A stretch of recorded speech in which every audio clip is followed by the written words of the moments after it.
Klabu ya Young Africans imetangaza kuwa mchezo wao wa mkondo wa pili wa hatua ya pili ya ligi ya mabingwa barani Afrika CAF dhidi ya Silver Strikers FC ya Malawi itakuwa ni bure, yani bila viingilio kwa majukwaa yote isipokuwa jukwaa la VIP-A na VIP-B na ambayo yamehifadhiwa kwa ajili ya wageni waalikwa.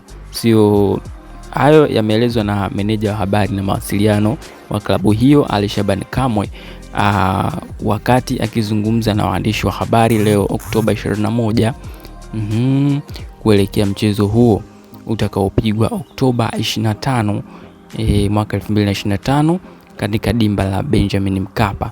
Mechi hii ya maamuzi ya kuelekea ya kuipeleka Yanga hatua ya makundi ya CAF Champions League msimu huu imeondolewa viingilio majukwaa yote isipokuwa jukwaa la VIP-A pamoja na VIP-B.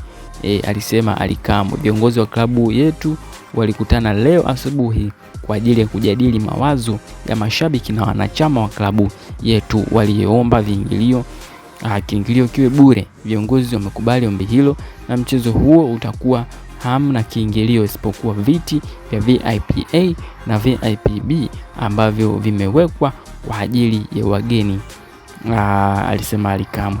Lakini ombi hili limeombwa na wanayanga kwa viongozi wao na wameruhusu ombi hili kwa wanayanga. Wewe ambaye sio Yanga na ukaja Benjamin Mkapa Stadium, dhambi zako za hovyo na dhamira zako za hovyo tutalaumiana. Kama unakuja uje uangalie mechi na utulie. Kwa hiyo ndo kauli ambayo imetoka katika klabu ya Yanga. Ni moja kati ya vitu ambavyo vimeshtua wengi kutokana na hiki ambacho kinaendelea, kwa sababu Yanga ukuta wako nyuma kwa goli moja ambalo wamefungwa kule ugenini. Kwa hiyo inatakiwa pawaje wa kazi kweli ili wasiweze kuruhusu goli au wafunge magoli mengi zaidi ili kuona namna gani ambavyo wanaweza kufuzu katika hatua ya makundi ya CAF CL. Una maoni gani kwenye jambo hili?